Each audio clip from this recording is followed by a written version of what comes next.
So, I don't have a very specific agenda for what I want to say in this, but there's an issue that's very dear to my heart that has been troubling me, and I think most people around the world who interact with children in any way, shape, or form, or have interacted with children throughout this pandemic.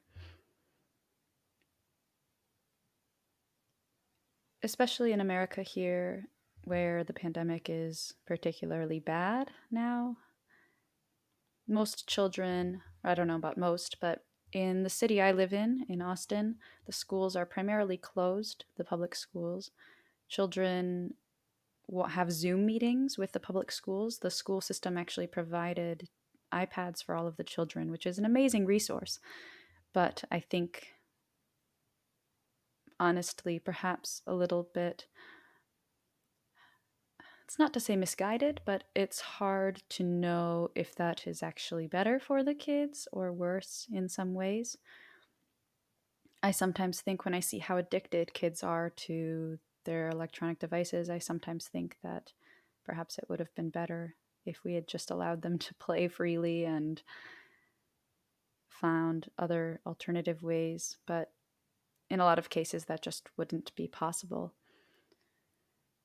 And it's this dilemma that I honestly don't know what should be done because I see how vitally important it is for us to appropriately educate young children. We need children to feel safe so that they can learn and they can grow and they can become better people than all of us are. They need the support that a lot of us felt like we somehow missed in our educational experiences. Sometimes I think about, what did I learn in high school? In high school, I learned to be afraid. I learned to defend myself. I did some calculus and all that, but I learned most of that kind of stuff independently. The lessons I learned from school were how to survive in some ways in a pretty harsh society, in a harsh world where people will be mean and people will, uh, they're not out for your best interests in most cases. But I don't believe that's reality. That's not the real world. In the real world, there are lots of people who want to help. And I think there were lots of wonderful people at my schools too. Of course, I had wonderful teachers who did their best with a very damaged system.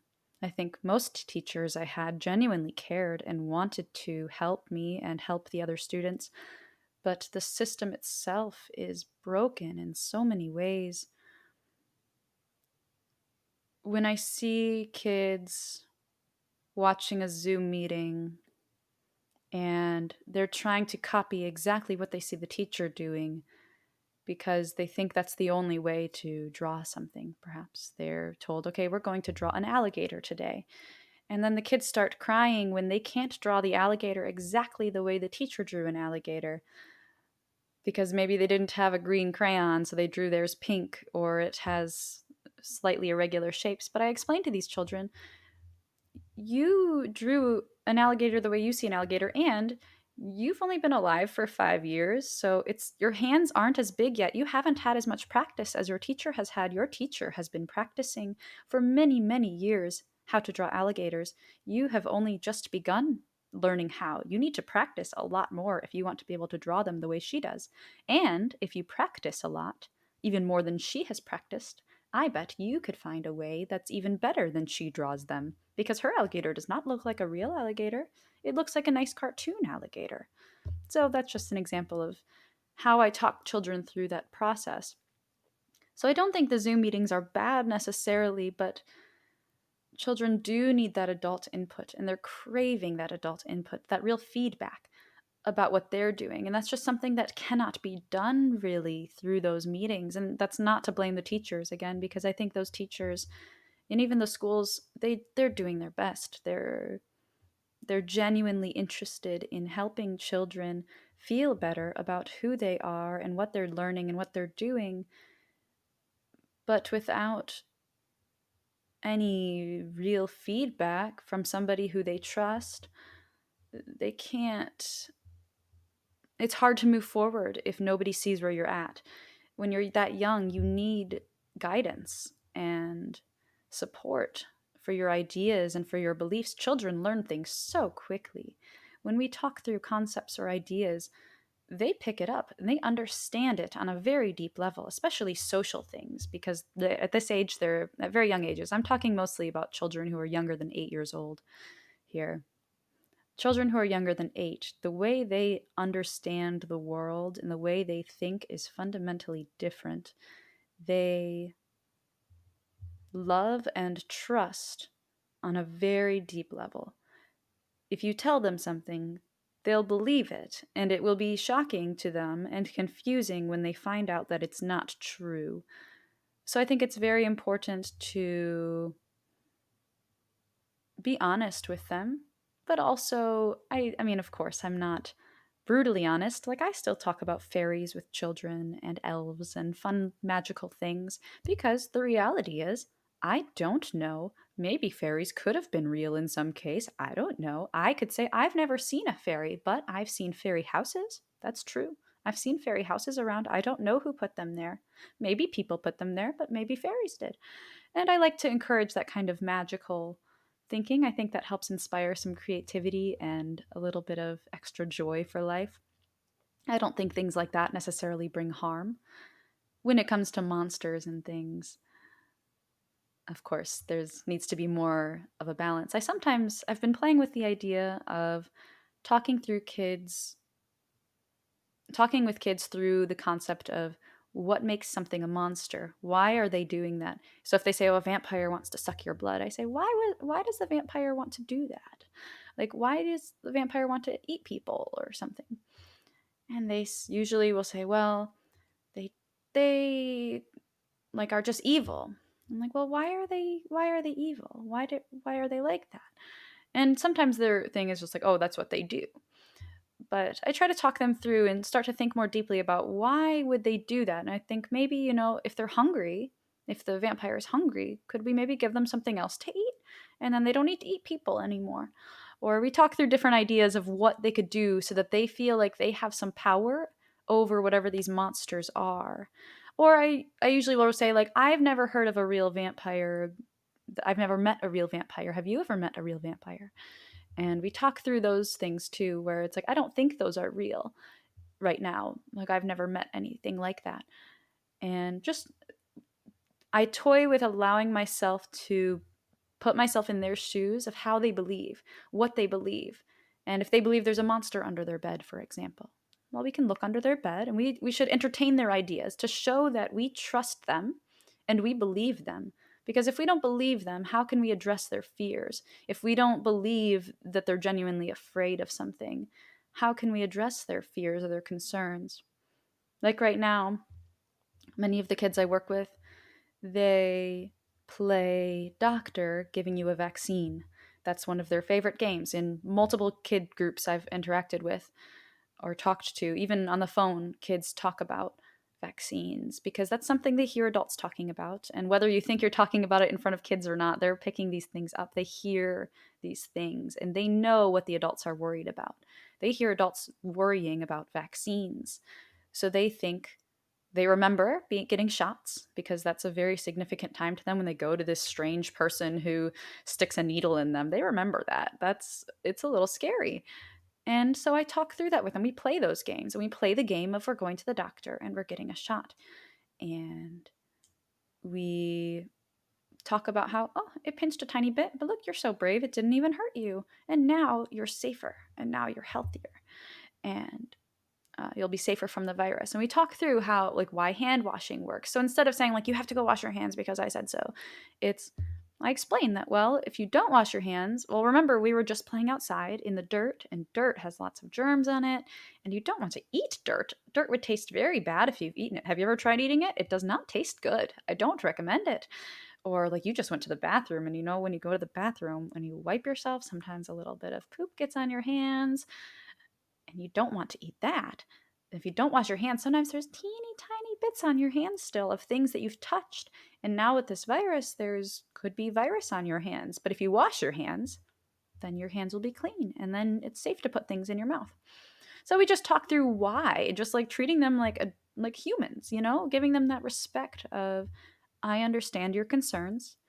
Adults love to hear this too. If you're working in any kind of human resources situation, people listen to you better or respond to you better if you give them a reason for why you're asking them to do something, or show them that you hear them as a person and you respect them as a person before you tell them to do something. Nobody listens to you if you don't respect them. They need your respect and your honesty and your open communication. So, like, if a kid is about to jump off of something really high, instead of screaming and freaking out, I'll walk over to make sure they're safe physically, and I'll show them in my face, like, I'm very concerned that if you jump from there, you're going to get very hurt. But I understand that it's important for your leg muscles to grow stronger to jump. So can I help you find a safe place for you to jump off of? Maybe you could jump into some pillows or a cushion, or we could find some place a little bit lower to practice first. And if there's a place that's low enough and safe, when I'm taking kids on walks outside, sometimes they'll climb on a low wall or something and they'll want to jump off, but they feel scared. And usually at that point, I walk them through. Well, I show them, this is how high you are off the ground. You're about this high off the ground. That's not too high. I don't think you would get hurt if you jumped off of there. That looks like a safe height for you to jump off of. And usually I tell kids, for myself, I usually try not to jump off of anything that's taller than I am tall. So I measure kind of myself against it. And if it's about the same height as I am, then it's possibly safe for me to try to climb up that and jump off of it. If I feel comfortable doing that, if I've practiced enough and I know I'm safe falling off of that height. And so I talk them through like how you can do these things safely and why adults get concerned when they're standing up on something high.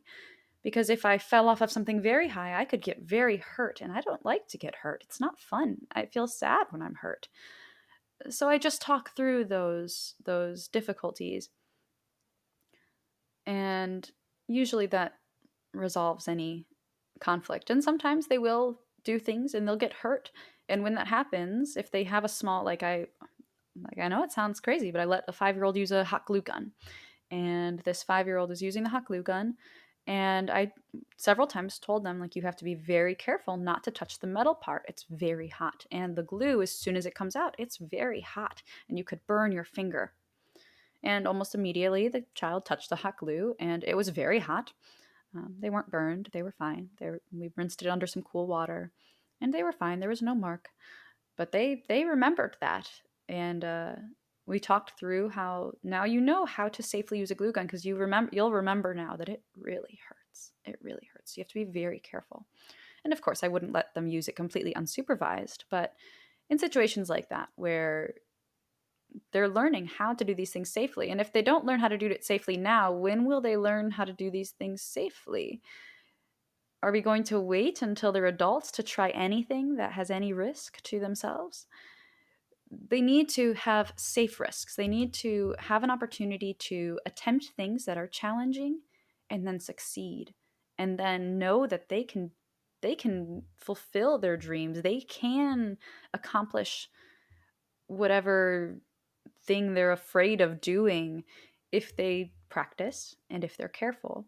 And they need to learn how to manage themselves safely, because especially now in this world, children, I think, are kind of stuck in there's two kind of polar opposite situations children may be stuck in.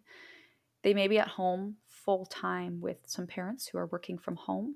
And in that case, they may be either essentially on their own because their parents have to work from home. And there's nothing wrong with the parents in that case. They can't help that. That situation is extremely challenging, and there's no, or maybe they're at home with a baby and they also have now their older kids who are supposed to be at school. Those kids need to be at school because they need to be interacting with other kids, but they're at home now. They have to be. So because of the situation, this is the dilemma I was discussing in the beginning. I kind of got off on a tangent here. I tend to go on tangents. But these children, they're either they're with their parents at home, but their parents are busy and they can't respond to them. Their parents are either taking care of a younger child who normally would have their full attention, or they're working full time from home, or they're working part time from home, or they're mentally exhausted by being trapped at home all the time. And they're going crazy because they haven't had social interaction with people their age. They only hang out with their kids all the time. And adults do need other adults to interact with because children are different. Their brains are very different. They require a lot of unpacking to, I mean, you have to explain everything on a very fundamental level, and you have that takes a lot of mental work to think about how can I explain this to somebody whose brain hasn't experienced much of anything in the world. So you can't have normal conversations until you've kind of explained all of the backstory to everything you need to talk about. So adults need other adults. That's healthy. That's normal. And so parents are struggling, and that's, I guess, why I wanted to start doing these recordings, really, was to start talking through that. And I would like to also start interviewing some parents to discuss what they're going through. I'm not a parent. I don't have my own children. I've been a teacher. I started volunteering in preschools when I was 12, and I always thought my younger sibling was my baby from the time she was born when I was 4.5. So I, although I'm not a real parent yet, in my heart, I think I'm a mother. I don't know. I would love to be a mother at some point in my life. I hope I will be. But uh, I think I've successfully helped a lot of parents work through some of these challenges. I have a unique connection with children and an ability to understand the way they think and the way they communicate. And what I would love to do, I think part of my mission in life is to encourage parents and help them learn, and teachers and anybody who, uncles, aunts, whoever interacts with children, grandparents, to help them learn how to more effectively communicate with their children so that we can all benefit, so that we can all have healthier relationships, so that we can all feel successful. Because I think a lot of parents right now are feeling like failures, and they're not failures. This is an exceptionally difficult time, and there's nobody to blame, and that makes it hard because we start blaming ourselves because we're seeking something to blame for this, for the way we feel like we're failing. But you're not failing. I'm not failing. We're struggling, but the struggle is part of it. Uh, it's not a failure to be struggling. It shows that you care, and that's important. You care, and that's the most important first thing. I care. We need to work together to figure out a solution because there is no easy answer right now. Of course, we want our children to be interacting with other children, but we want it to be safe. We don't want to be spreading a virus. We don't want to be putting our elderly parents at risk. We are in a very difficult position where we don't want to be isolated and alone, but we also want our families to be safe.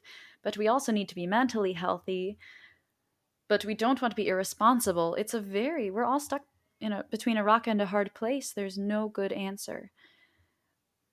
But I think we can slowly work towards finding a better answer.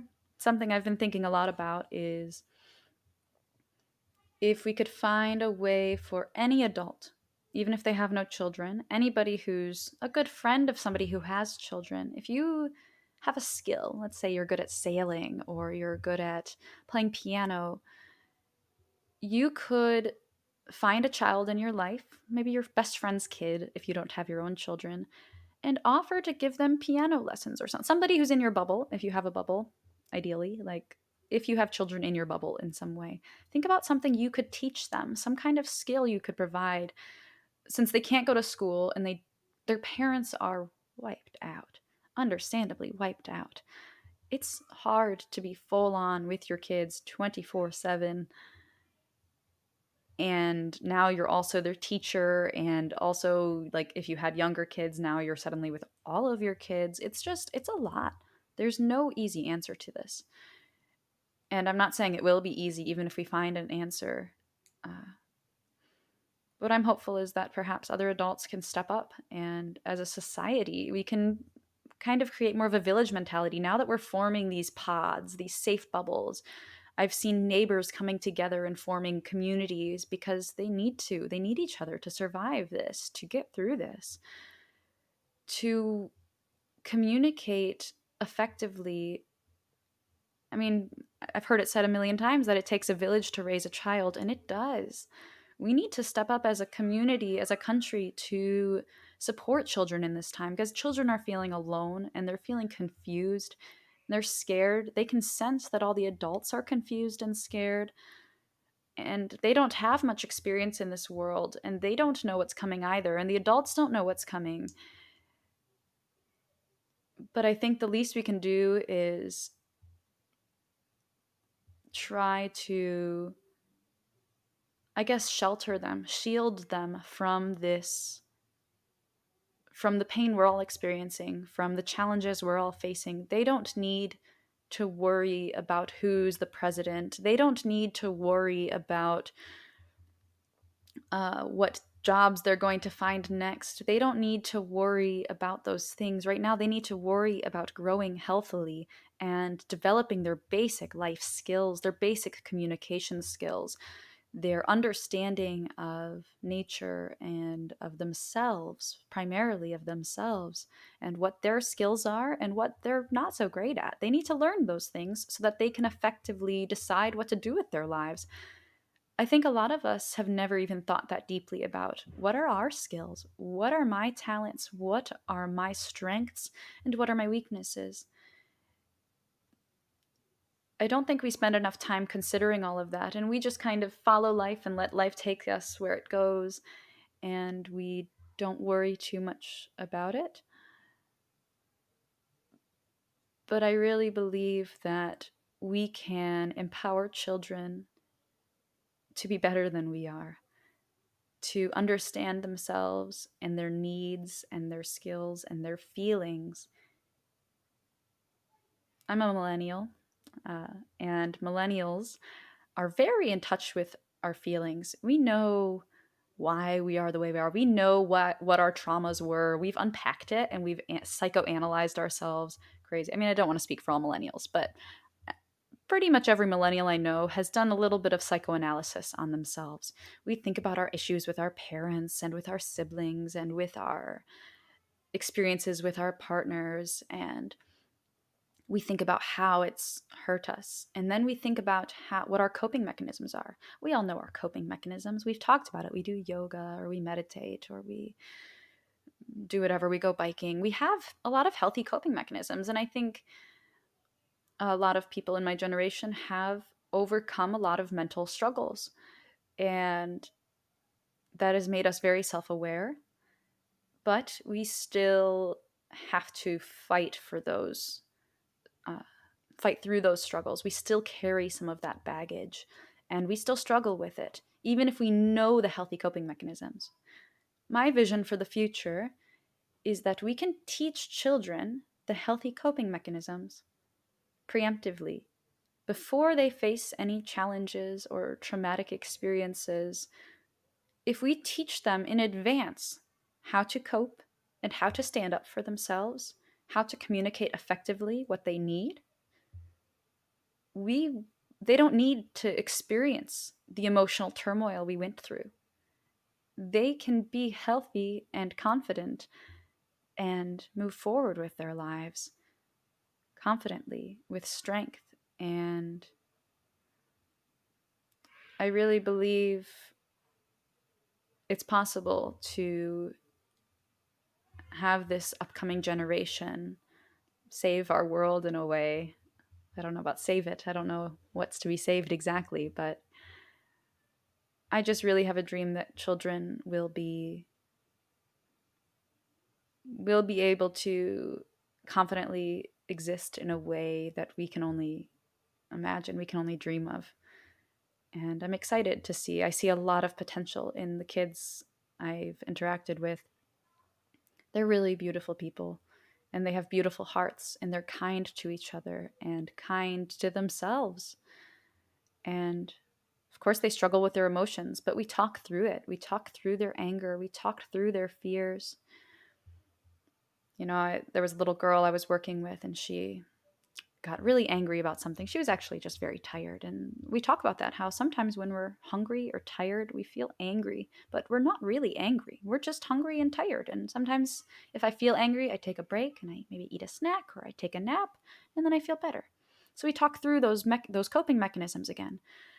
And there was one time she was feeling very angry and she yelled and then she stormed off to her room. And after a few minutes, I walked in there and I said, you're feeling really angry. I can see that. Would you like some space? Would you like some space to be alone to think about it? And she said, yes, I want some space. I said, okay, I'll give you some space. I'll come back in a few minutes and then we can talk about it if you would like. Or if you would like more space, I can give you more space after that, but we'll see. So I gave her some space. And then after a few minutes, she kind of settled down and I also reminded her, like, try taking some deep breaths and I'll come back in a few minutes. And I came back and she was laying there and she was kind of sniffling and crying a little bit. And I said, you were feeling really angry. You were yelling. And she said, like, oh, well, she did something, something, something. I was like, well, no, this person was singing. I think her sister was singing or something and she didn't like it. I think she was just very tired again. So the singing was bothering her because she was kind of dozing off almost. And so I said, no, well, she was singing, and that's very normal for her to sing. It's okay for her to sing. She can sing if she wants to sing.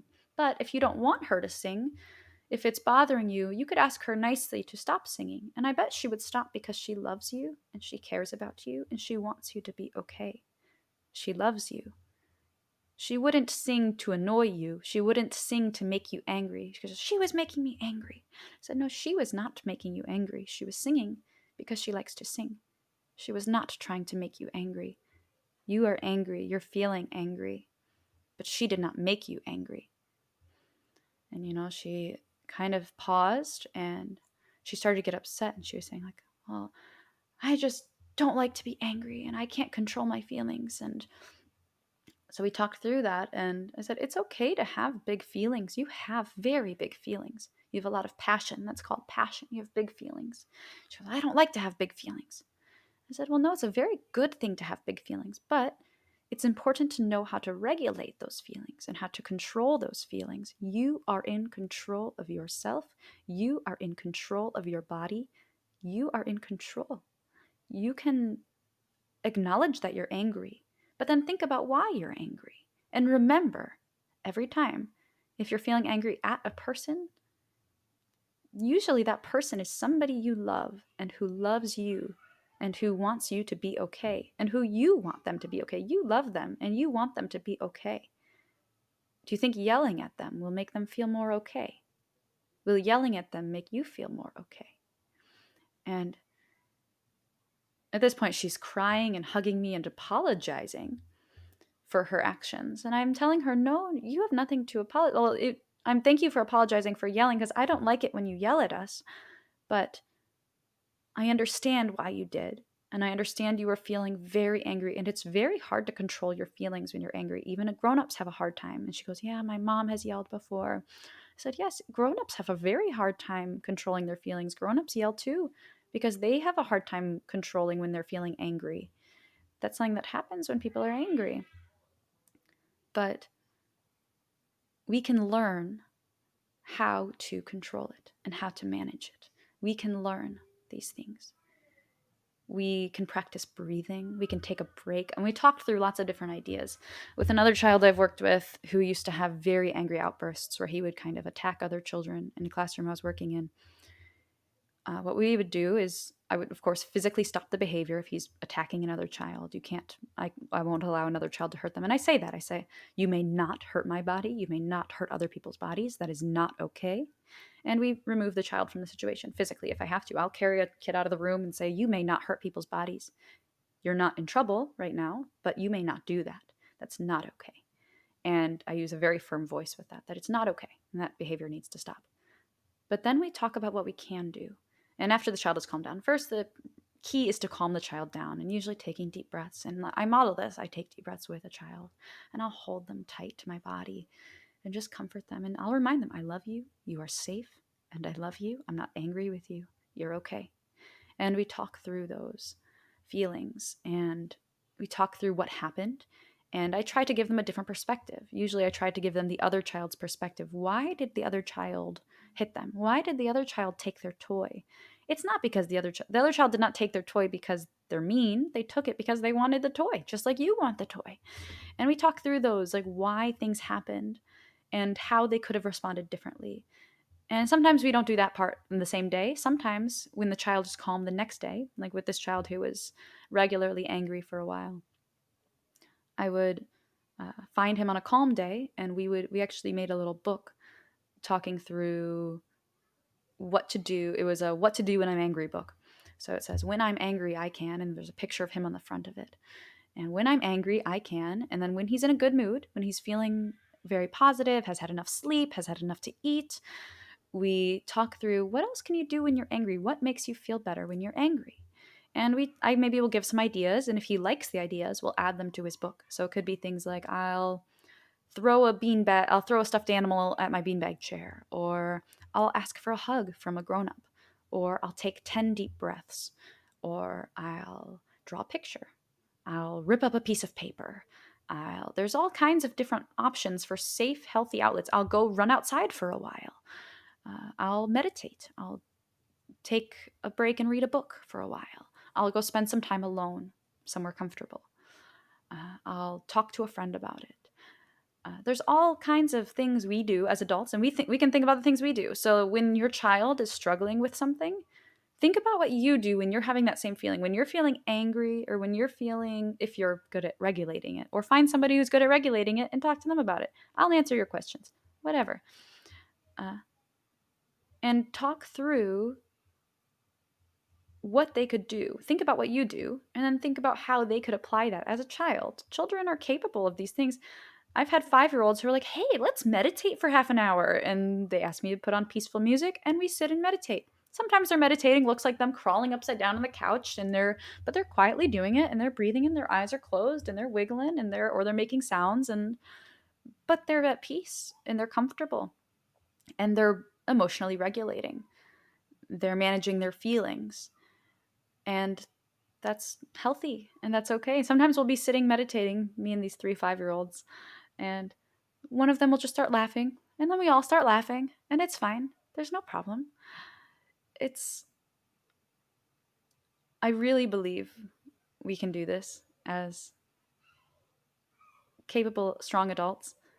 And we are, even though we're all struggling and we're all facing a lot of difficulty right now.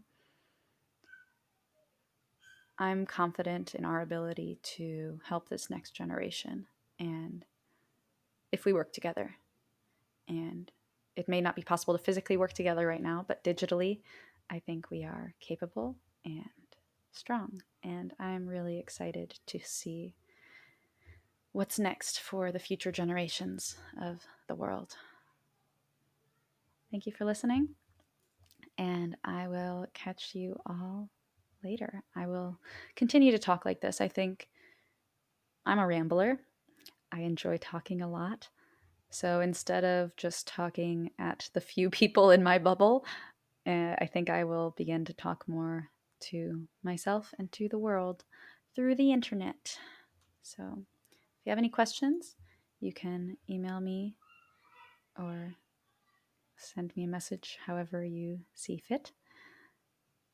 You can check out my website at HANNAVIOLET.com. Hanna Violet, that's my name.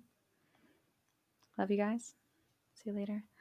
This is a heart, and I like to say goodbye to my family like this. This is how my siblings and I say goodbye. Actually, in real life, we shoot love guns at each other. So you take this little heart.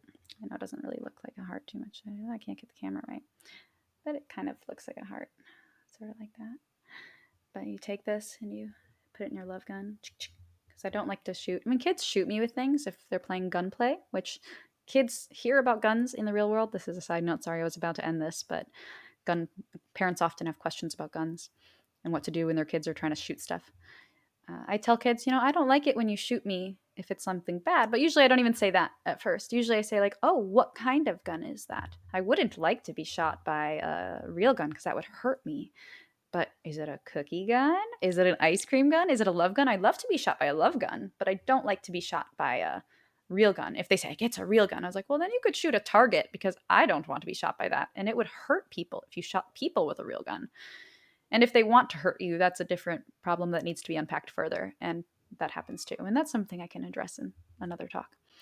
But yes, so if kids are playing gunplay, usually as soon as you're like, let's play shoot each other with love guns, they're like, yeah, and then they get to explore that idea. And we talk about how real guns hurt people, and that's yeah. I have lots of adult conversations with kids by unpacking it in a way that they can understand without feeling afraid, and that can be a delicate balance. So perhaps in future episodes of this, I'll talk through how I do that and how that works. So catch y'all later.